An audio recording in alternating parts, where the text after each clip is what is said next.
mag-December, bibili ka na, mas mura. Makakamura ka. And cargo companies are again in their busiest time, hoping that the Filipino tradition of gift-giving to families far and near would defy the odds of a global economic slowdown. The opportunities and challenges in the shipping and delivery business in our C-Suite Vision.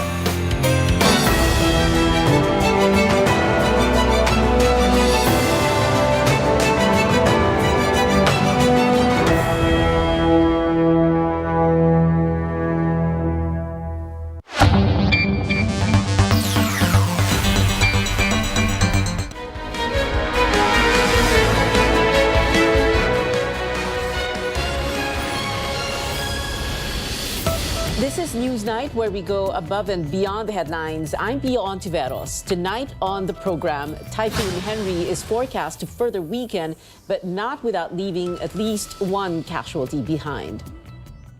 Mambihira, oo. Sana magbigay po kayo ng interest. Ang akala ko, kaalyado natin tong mga nasa executive. Senator Robin Padilla there dismayed over the apparent snubbing of cabinet secretaries of the third hearing on constitutional amendments. And yesterday we showed you how an immortalized Jose Mari Chan to mark the beginning of the Christmas season in the country. Tonight we'll have Mr. Christmas himself live here in the studio.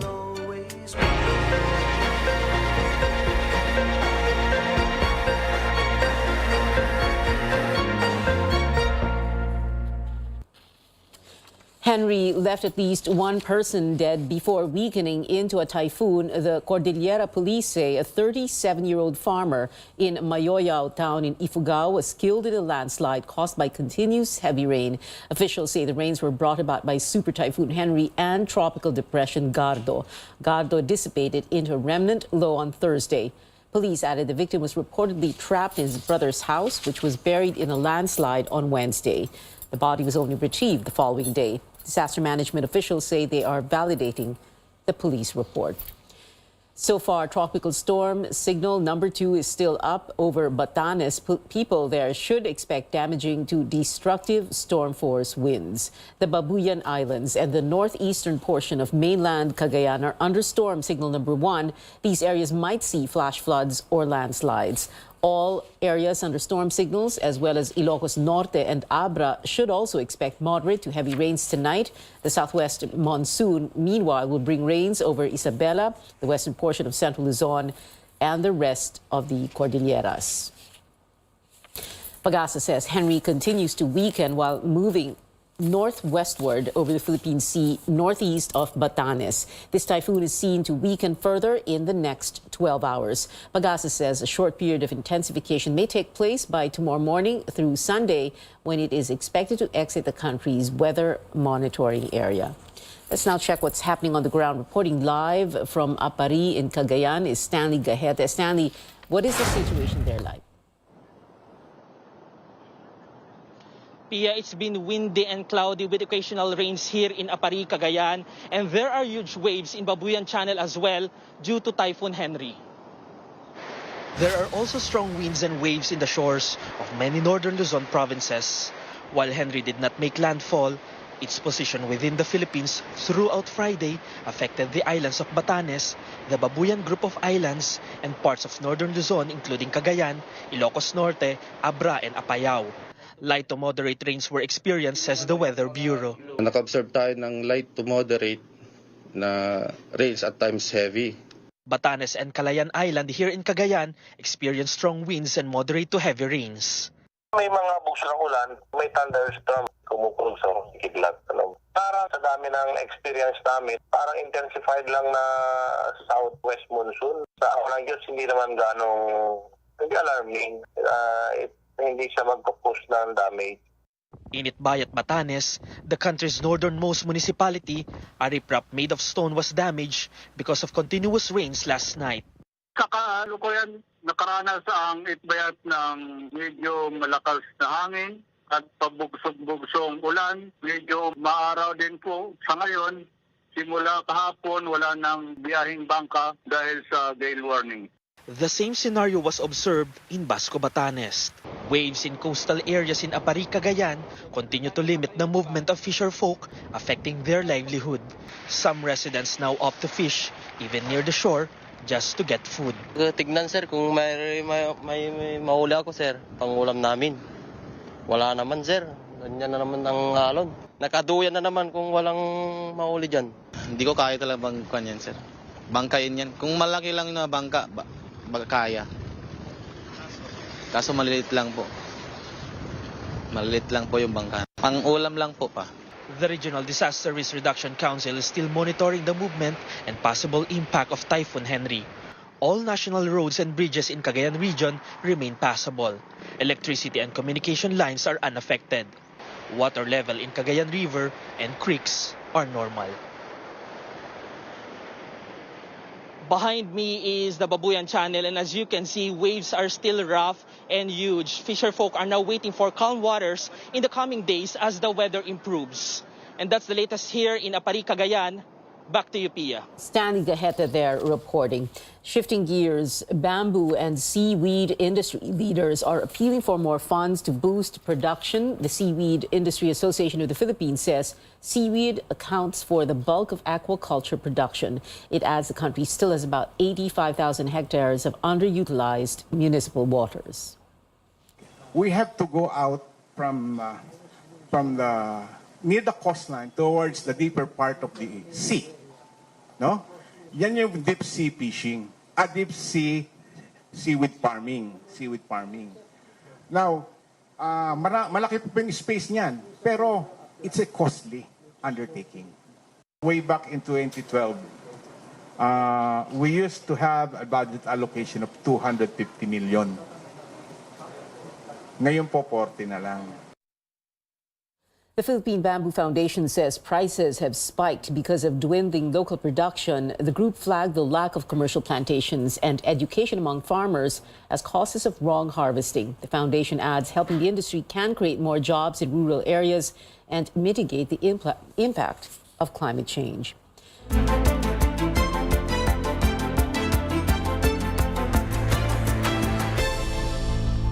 The Health Department will sit down with the Interagency Task Force next week to discuss the proposal to lift the mask mandate in Cebu City.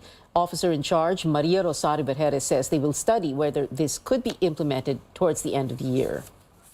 We will weigh in kung ano po yung magiging pinaka-appropriate at saka safe para sa ating population if we continue on with this. For now, Vergeres reiterates making masks optional is against existing COVID-19 rules. She expresses concern other local governments may follow suit. That's one of our worry. That would be really disastrous for all of us. Ang katulad nga ng sabi ko, kailangan one nation approach tayo. Kailangan nagkakaisa tayo from the local governments up to the national level. We cannot just think of our area right now. We need to think of the entire Filipino population. Pag may mga taong hindi nakamask, we now then make the risk of people in this area higher to get COVID-19. While the Cebu City government is bent on implementing its new face mask mandate, Interior Secretary Benher Abalos says, quote, there seems to be a miscommunication as to what Mayor Mike Rama and I discussed regarding the issue, unquote. No other details were given. While Abalos respects Rama's decision, he says he will keep communication lines open to give the mayor a chance to explain his position and the basis of the citywide order. Abalos earlier requested Rama to defer the implementation of making face masks optional in most places as he seeks to discuss the matter first with the IATF. He added local governments cannot have conflicting policies on pandemic response, especially since the national state of public health emergency is still in effect. More stories ahead. A senator expresses his dismay for a lack of support in the proposed parliamentary shift.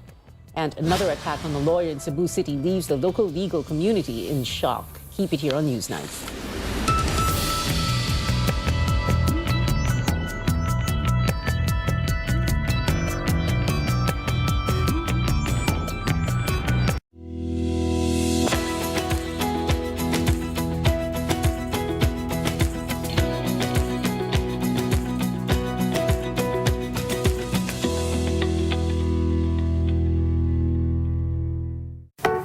MX3, dito ako bilib!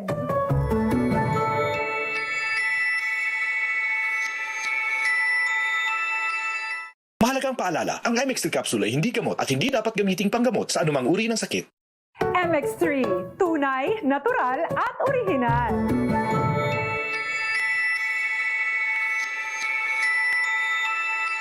Mahalagang paalala, ang MX3 capsule ay hindi gamot at hindi dapat gamiting panggamot sa anumang uri ng sakit. Fried chicken? Timplang happy! With easy-to-cook Magnolia Chicken Timplados. Iba't ibang sarap ng chicken, kaya. Anong Magnolia Chicken Timplados mo? Iba't ibang easy chicken sarap. Who said pickup trucks are built only for work? Next generation Ford Ranger. Do the undone. Reserve yours now on Ford.com.ph or at your nearest Ford dealer. Mula sa pinagkakatiwalaan ko sa kusina, Pure Foods Ready to Eat Caldereta. Expertly prepared, kaya tiwalang easy, saucy sarap in a few minutes. Tiwalang quality time, laging made easy. Pure Foods Ready to Eat. Welcome to Greater Chelsea. Tonight, we are launching our latest Galaxy devices. At Samsung, we continue to push the industry forward with our latest innovations on foldables, wearables, and hearables. So the Galaxy Z Flip 4 is the ultimate tool for self-expression. Right? It features the Flex Cam, which gives you the power to unlock new angles. The Galaxy Z Fold 4 is the ultimate tool for productivity. It has features like the all-new taskbar, and with the widescreen, there's seamless transition between apps. So that's perfect, and it's best for go-getters and professionals and goal-driven individuals. So we're equally excited about our new wearables that we're launching here tonight. So we have the Galaxy Watch 5 series and the Galaxy Buds 2 Pro. So our all-new Galaxy devices are currently available in the market. You can get them on Samsung.com or your nearest Samsung authorized dealer.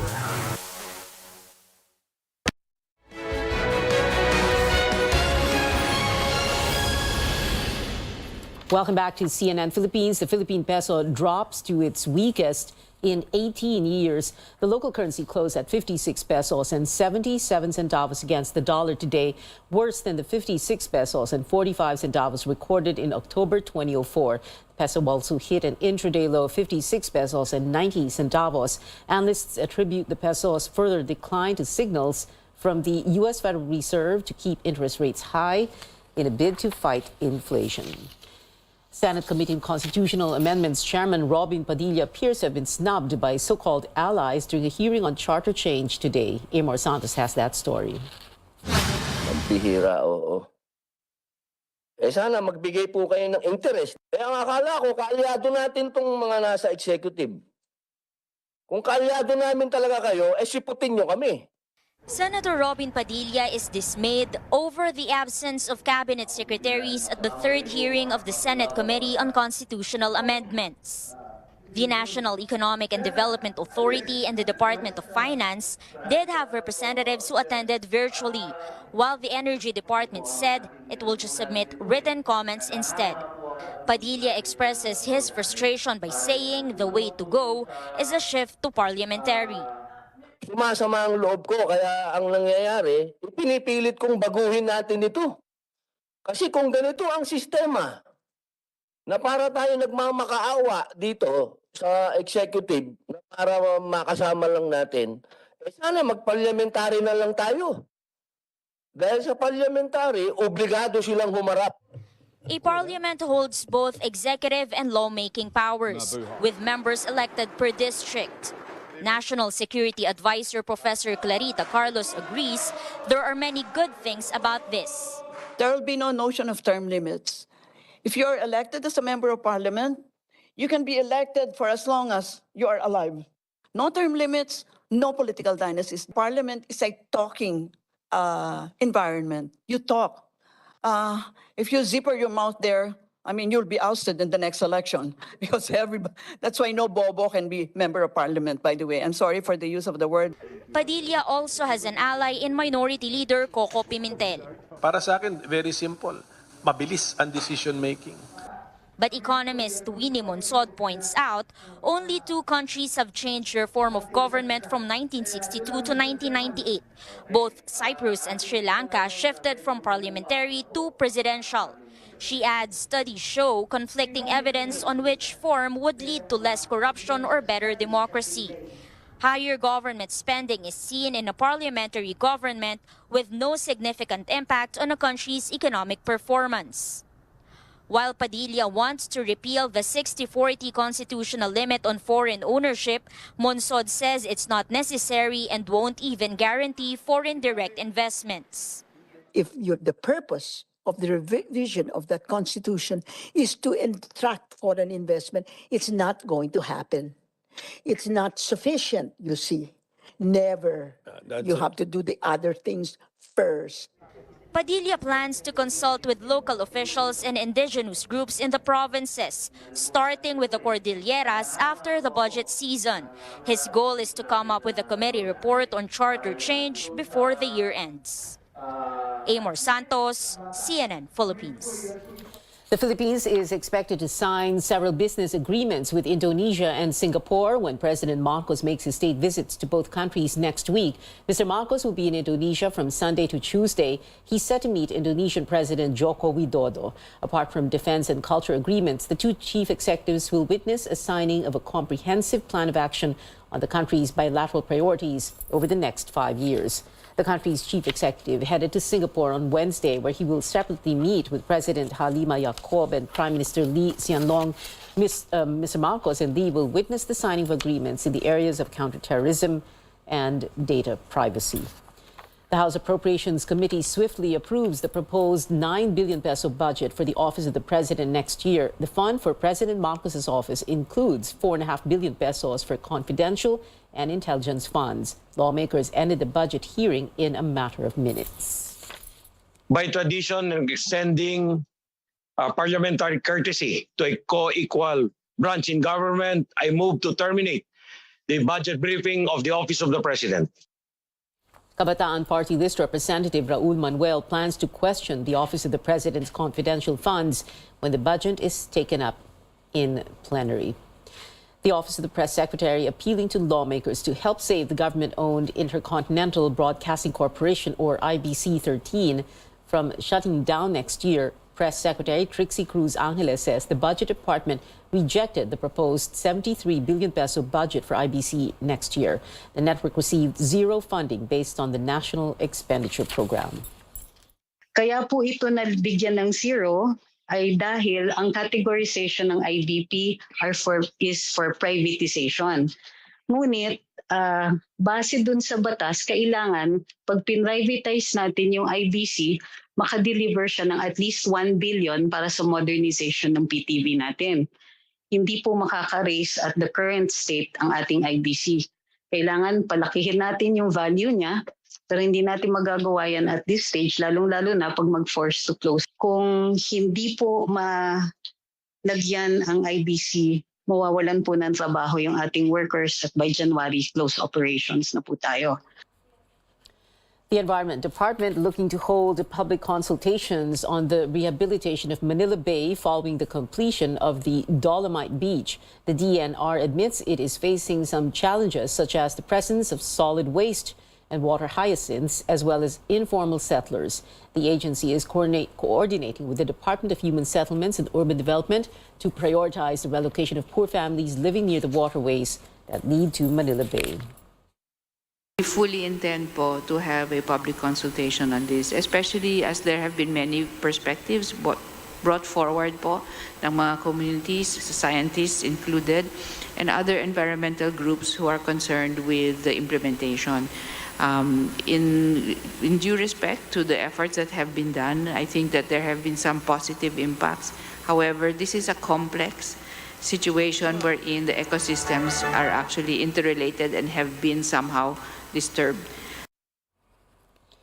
Environment Undersecretary Jonas Leone says all structures for the Dolomite Beach have been installed, such as restrooms and wastewater treatment plants. In other news, unidentified gunmen fired several shots at a Cebu Port Authority lawyer and her son while they were on the road last night in Mandaue. The police say lawyer Karen Quinanola Gonzalez sustained a wound on her neck and her son Jeremy Keith was hit in the back. Both were rushed to a private hospital. Suspects have not been identified, but the investigation is ongoing. The Free Legal Assistance Group and the Integrated Bar of the Philippines condemning the ambush, which happened on the first day of what is called Rule of Law Month. The IBP expressed shock over, quote, another attack against a member of the legal profession, and offered a 50,000 peso reward and useful information that could lead to the arrest of those behind the shooting.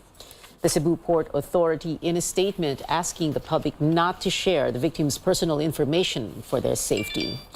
In other news, how many times have you wished you could correct a typo or add a thought to your tweet? Twitter announcing that it is now testing an edit button internally, but subscribers of its paid service, Twitter Blue, yet to be available in the Philippines, will already get to test it in the coming weeks. The function gives users 30 minutes to make tweet changes, but readers will also be able to view previous versions.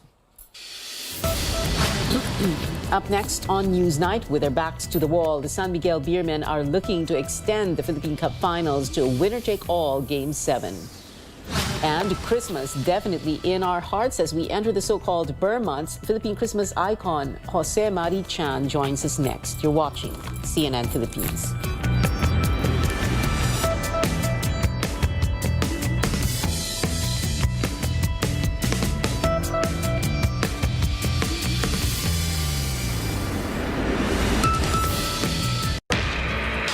When life heats up, it's time to cool down. Introducing the next-gen Ford Everest. Life is yours to master. Reserve now on Ford.com.ph or at your nearest Ford dealership. It can be dangerous out there. Buti na lang there's locally superfruits. Para sa akin, super nutritious, super delicious. All superfruits contain more antioxidants than your average fruit. Superfruit for a super you.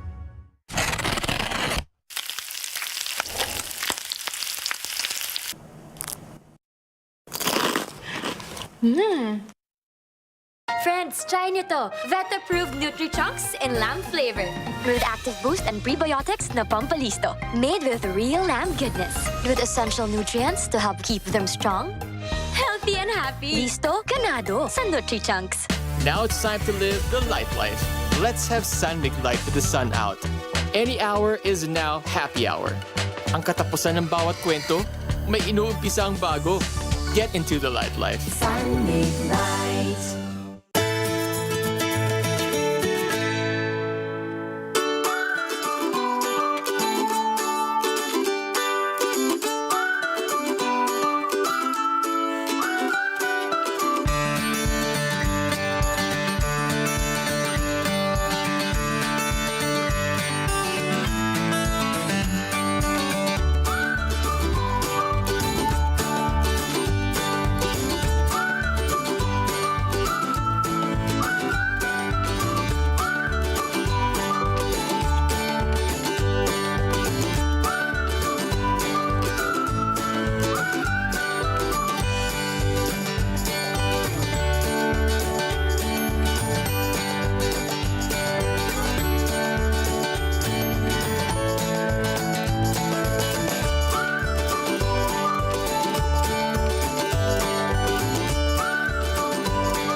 Welcome back. In sports, a critical Game 6 in the PBA Philippine Cup Finals happening now at the Araneta Coliseum in Quezon City.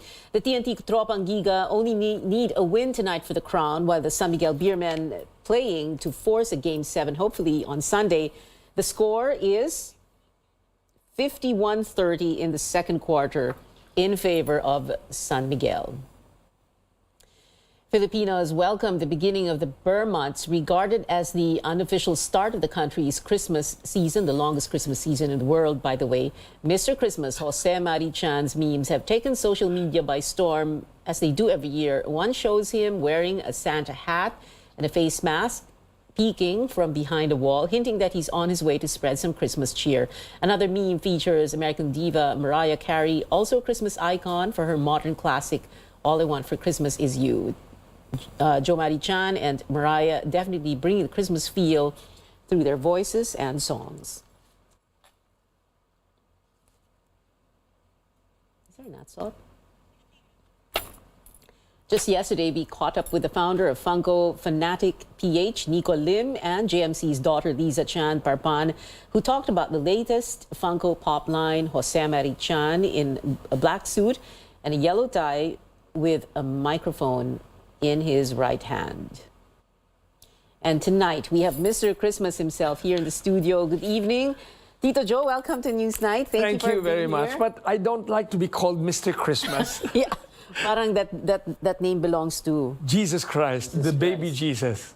The baby in the manger. So, Tito Joe, you're only the third Filipino after Manny Pacquiao and Jokoy to be Funko.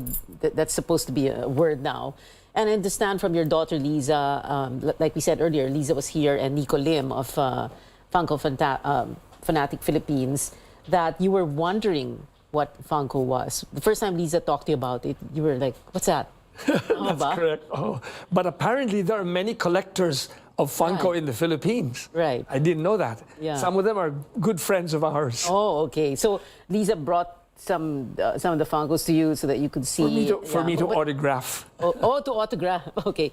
But what were you thinking when they said, hey, we want to make you, we want to make you into a doll, immortalize you into a doll? Well, I consider Funko as a toy. And so I feel complimented that the young people associate me with Christmas. And this is no, another... not just the young people, everybody. Crosses generations. So it's a compliment, and I feel that it's a blessing, Pia, that you know, the gift of music, the gift of songwriting comes from God, and thank you for blessing me with this chance of being associated with the joyful season of the world. Okay, so tell us first, Tito Joe, because you were just recently in the U.S. There was like a tribute concert for you, right? And then, yes, in Los Angeles, there's a symphony orchestra called FASO, Filipino American Symphony Orchestra. And last August 20, they performed a concert of my music at the Disney Concert Hall. So that was magical for me. I brought Marianne, my wife, and my 2 kids, and 3 of my grandchildren.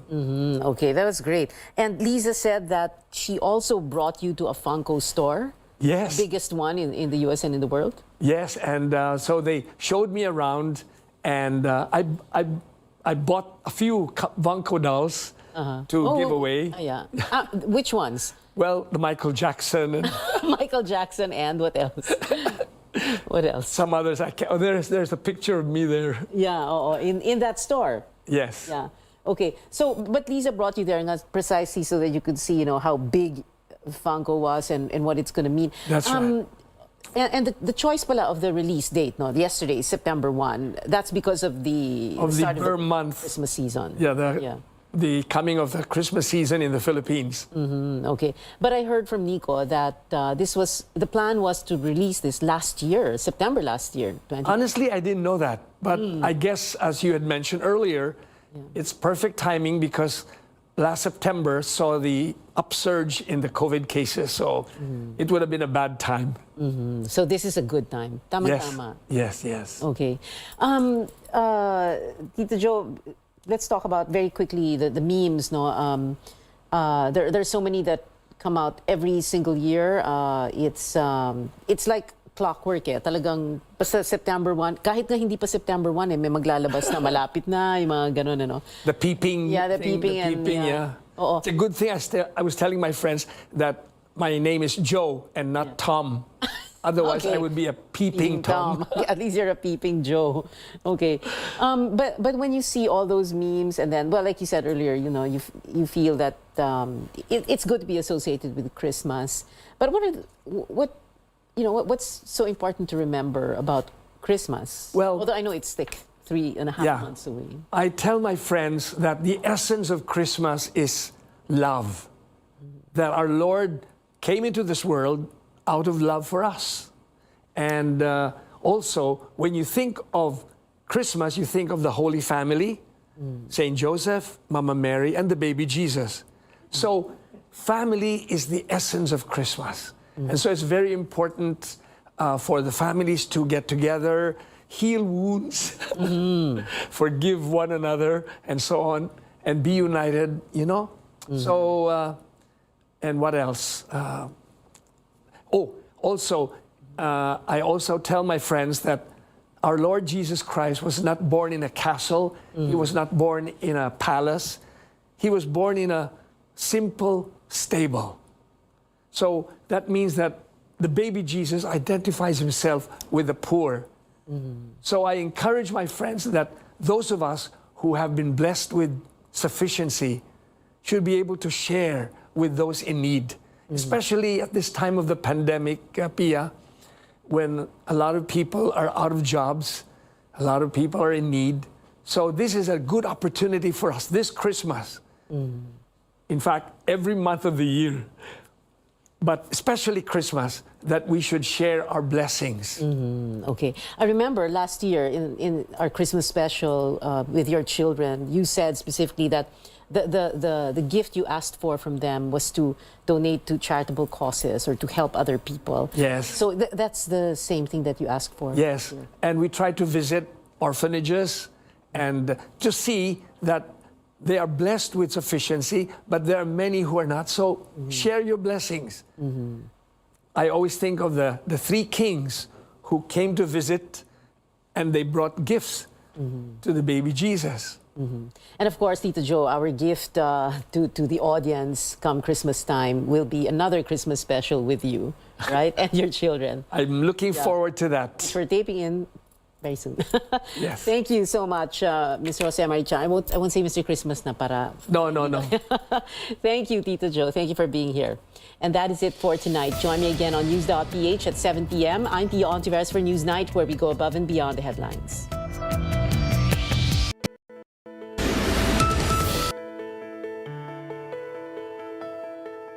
The body has its own way of healing. When you injure your cartilage, the tough, slippery tissue that covers the ends of bones where they form a joint, the body repairs the damage by creating a new bone in the area. Now, these lumps are what we call bone spurs. In this episode, we'll take a closer look at what bone spurs are and how they affect the body. I'm Dr. Freddy Gomez, and this is MedTalk Health Talk on CNN Philippines.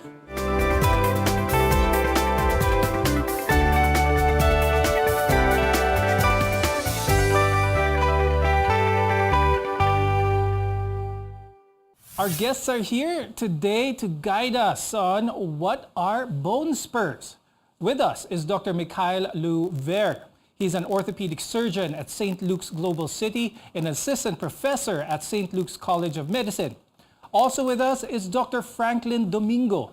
He's a rehabilitation medicine specialist from the Asian Hospital and Medical Center. Bone spurs, a lot of our viewers who hear of bone spurs, its medical term is osteophytes. I'll start the conversation with Dr. Miko. When we talk about osteophytes or bone spurs, what exactly are these? What are we talking about here? They are essentially a reaction of bone whenever they come into contact with each other. So it is most commonly seen in the most common condition, which is osteoarthritis. Dr. Frank, what are the more common ways for a person to know that they have osteophytes or bone spurs?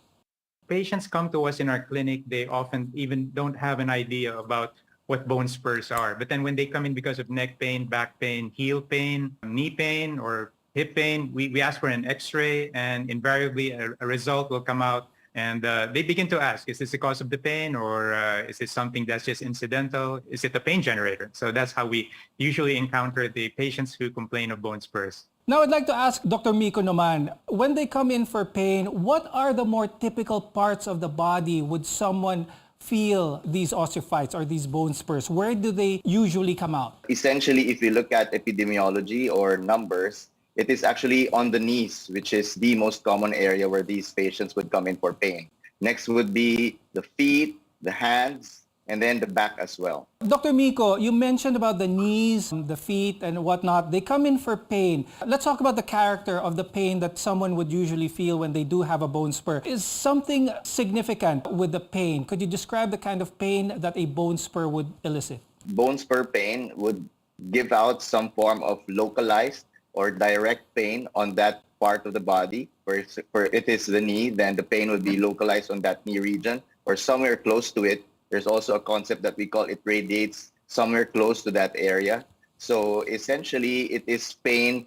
It's like point tenderness pain. Whenever you point to that region, that is where it's most painful at, then most likely it is because of consequence of the bone spurs. Now, Dr. Frank, let's talk about that a little bit. Could you expound a little bit more on how bone spurs occur in the process of repair? Yeah, it's your body's failed attempt at trying to repair damage that has been caused through wear and tear, most specifically in patients with arthritis. And it usually happens in joints where we have a lot of loading. So when damage occurs in these joints because of injuries, overuse, or just simply wear and tear, it's the body's own way of trying to heal itself, but invariably it just doesn't work out the right way. And we have bone spurs. And when they touch on nerves that are sometimes around these structures, they invariably cause pain. Now, apart from repairing injuries to our bones and joints, are there other causes of bone spurs, Dr. Miko? It usually comes into play with regards to medical conditions. So these come into play with some conditions like rheumatoid arthritis. These come into play with gout or gouty arthritis. And these are more of the medical arthropathies or medical joint pains that we also see in clinic. Dr. Miko, are there certain people who are more at risk of developing bone spurs? I hear a recurrent term here is osteoarthritis. So are there certain age groups who are more at risk of getting bone spurs? The most common age group, it's actually the middle age to the elderly age group. There's actually a study done in PGH wherein they essentially mapped it out somewhere around 60 years old, where these patients would come into your clinic complaining of the joint pain.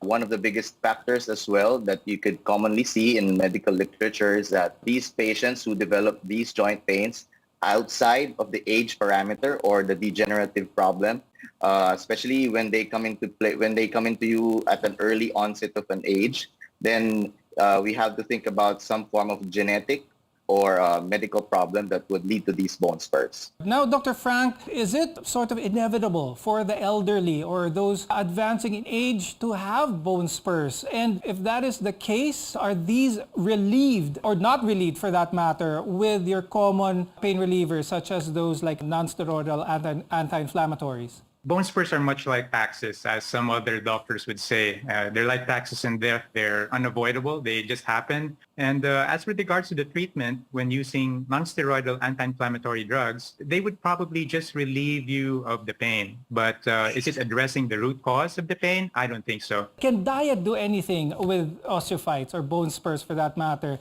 A lot of our viewers try to prevent this by eating healthy, taking calcium supplements and whatnot. Will these do anything in trying to prevent osteophytes from happening? I think they will. They will help. Especially studies now have come out that a Mediterranean diet, which is high in olive oil, green leafy vegetables, different colors of fruits, I think diet may play a good part. Supplements, I'm not so sure if there are any supplements that could alleviate the symptoms or the progression. Although they did have some studies that have come out that a deficiency in certain vitamins like vitamin B, vitamin E, and sometimes even vitamin K have an increased occurrence of bone spurs in some patients. Dr. Miko, before we go into break, can bone spurs occur because of the way certain people have handled their skeletal structure during their younger years? High-impact sports, carrying increased weight on their joints for that matter, ill-fitting shoes, all of these factors, can these contribute to having osteophytes or bone spurs?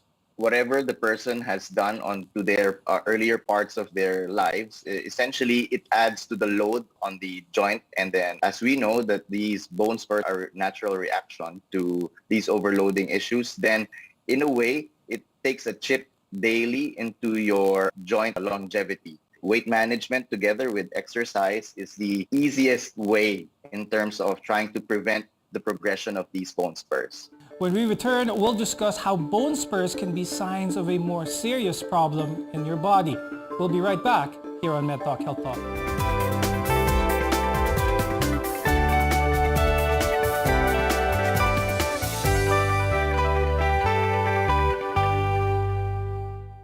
I'm Dr. Freddy Gomez and welcome back to Med Talk Health Talk, where caring is our calling. Now, earlier we discussed what bone spurs are and what causes it. Now we'll discuss what other health conditions it may be connected to. Arthritis is the swelling and tenderness of one or more of your joints. Now, the most common type is osteoarthritis. Now, osteoarthritis causes cartilage to break down, and as we've mentioned earlier, the body repairs the damage by growing bone spurs. Now, Dr. Miko, let's talk a little bit about connection of arthritis and that of osteophytes or bone spurs. Is one dependent on the other? Essentially, it is a cause and effect. So whenever these joints are overloaded, the cartilage begins to get damaged. And when these joints get damaged, the body's natural reaction is to try to stabilize or prevent or decrease the pain. And the only way for the bone to hold on to these structures is to produce more bone. Dr. Frank, do we see the increased occurrence of bone spurs when the arthritis begins as well? Yes, that's something which we can expect as arthritis progresses.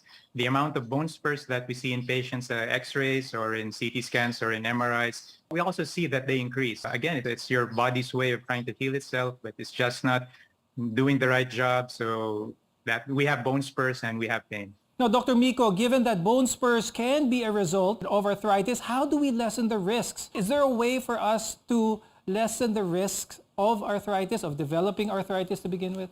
Yes, there are ways, modifiable ways that we can do to prevent these to prevent the disease progression. And it is one of the easiest ways to do this is through proper weight management and through good exercise. Exercise is actually a very good way to strengthen the musculatures around that joint region.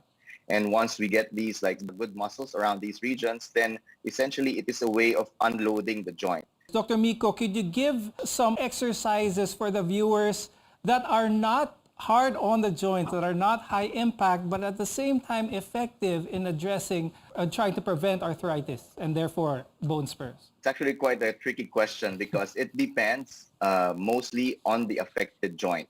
But in terms of trying to look at it as an overview, we all have to remember that it is basically trying to unload the joint. And I think for me personally, one of the best and easiest exercises or sports that a person can do is through swimming. And swimming, there's actually a specialized form of therapy called aquatherapy that can help with these offloading activities for the joint. And not only does it offload you whenever you're submerged into water, it's because of the resistance of the water, it adds more, in a way, strengthening to the muscles around that joint affected. Dr. Frank, let's talk about that since it's in your line of expertise when it comes to trying to get those joints moving, but at the same time protecting them. One good activity is that of swimming. Is there any other activity, or how can our viewers maximize these activities in order to enhance their health, their overall bone health for that matter? Swimming is probably the best thing that you can do because of the effect of buoyancy. As you know, buoyancy is there to take off the weight and stress off the knee joints and your hip joints and some of the joints on your back. But something more practical would probably be walking. It's the easiest thing you can do. Very simple. You don't even need a trainer. You don't even need a swimming pool. Simply walking to the best of your ability. A brisk walk would be nice. A brisk walk to a 90-year-old might be very different to a brisk walk for a 50-year-old. But trying to walk and trying to exercise, that's just one way of doing it. And another exercise, of course, is cycling because, of course, the seat that you're sitting on, of course, takes off a big chunk of that weight. And what are the things that we should avoid? Definitely high-impact activities like jogging, running, maybe playing tennis, playing basketball, anything at all that puts a lot of weight on that joint, we try to avoid that. Now, we've been talking about ways to prevent it. Let's talk about therapies done for someone who is diagnosed with that of a bone spur. Dr. Miko, let's talk about someone who has a diagnosis of bone spur. First of all, is it easy to spot an osteophyte, Dr. Miko? Yes, it is actually quite easy. A simple X-ray can essentially showcase where these bone spurs are located and how large they are. So, Dr. Miko, once someone is properly diagnosed to have osteophytes or bone spur, what is the usual next line of therapy? In terms of sequencing for therapy, whenever patients come into our clinic, it's because mainly of pain. And as doctors, we really need to address the pain first and foremost. So the usual course is essentially to start patients on a short course of non-steroidal anti-inflammatories. And also one favorite thing that I give to patients, which is quite effective, is like your ordinary paracetamol.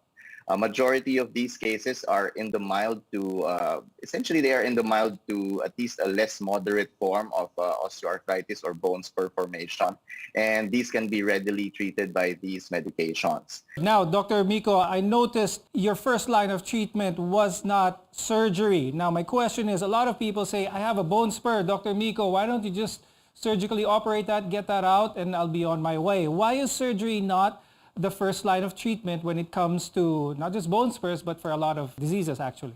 To be honest, bone spurs, they don't actually cause too much of a pain, especially in the earlier stages wherein these problems start to develop. They actually become more bothersome and nuisance as a nuisance in terms of symptoms when they get to progress into the moderate to severe stage. So definitely surgery is basically our last resort in terms of treatment. And we always try to focus on the conservative treatment options or the non-operative treatment options in treating these bone spur problems. That being said, when we return, we'll explore the options you can take to lessen the symptoms of getting bone spurs. You're watching Med Talk Health Talk. We'll be right back.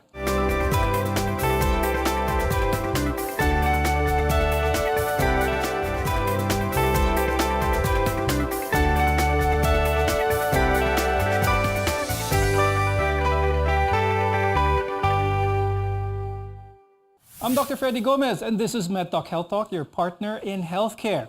Now that we know what bone spurs are and how they are diagnosed properly, let's discuss how different forms of treatment are and how they are there to prevent bone spurs from causing you more trouble. Dr. Frank, let's talk about some of the therapies involved when someone is diagnosed with having a bone spur. Depending on where they are, let's talk about the more common one on the knees and the feet. What type of therapy are patients expected to have when they are under your care? What we can try to do is we can try to give modalities to decrease the pain. We could use heat, we could use cold, we could use transcutaneous electrical nerve stimulation. There are newer modalities right now, such as shockwave therapy, which may actually help to alleviate these symptoms of pain. But more importantly would be exercise, especially the vastus medialis oblique, or it's part of the quadriceps group of muscles, which is involved basically in stabilizing the knee. So we need to do that. When it comes to a timeline or a time frame where the patient can feel some relief from the pain, I know it varies from patient to patient, but on average, what kind of time frame are we looking at before they can actually feel better and the pain is much less? We can usually feel some pain relief by starting the medications. So giving a short course of pain medications would be helpful while waiting for the longer term effect of rehab to come in. So while we're decreasing the medications, we're actually going up on the strengthening exercises, and that would probably alleviate the symptoms of the patient, not only in the short term, but also in the long term. Now, Dr. Miko, can a bone spur resorb on its own? Meaning after good therapy, losing weight, and all this stuff, can the bone spur or the osteophyte resolve on its own, become normal on its own? The short answer is no. Whenever these osteophytes start to form, they are basically permanent structures. And the only thing that we could do in terms of trying to grab onto these like bone spurs is to prevent the progression or further production of more bone spurs. Now, Dr. Miko, let's talk about surgery for a second here. When is surgery an option for someone who is diagnosed with osteophytes? It is always the last option that we take in terms of trying to control the pain. These patients would generally have the severe form of osteoarthritis wherein their joint space has completely eroded. And you can see that essentially whatever these positions come into, it's causing pain, whether at rest, whether while sitting. It's essentially a constant type of pain. And that's usually the tipping point in terms of trying to move forward into surgical management for these cases. Now, Dr. Frank, when it comes to supplements, a lot of our viewers are really keen on this because there's so many on the market. You have chondroitin, you have collagen, you have calcium and all this. When it comes to osteophytes or bone spurs, could you give the truth on the matter? Is it effective? Is it best left alone? There is no direct evidence linking the use of supplements such as chondroitin or glucosamine sulfate and calcium as to the progression of bone spurs. Before we go, do you have any words of advice for our viewers, Dr. Miko? My take with regards to these problems, it's actually more of a proactive prevention. Rather than we let these bone spurs progress, it's actually quite important that we try to maintain our body physique in terms of controlling the weight and also exercise. I've been seeing a lot of patients who, because of this pandemic, has significantly gone down in terms of physical activity. And I think in terms of moving forward and treatment of these problems, it's more going to be concentrated and should always be concentrated on prevention. And Dr. Frank, your advice for our viewers? Yes, and like death and taxes, bone spurs may be unavoidable, but then there are certainly so many things that we can do to control the pain. And the sooner that they see their rehab doctor, their orthopedic doctor, their rheumatologist, or any other doctor, the better we can treat them.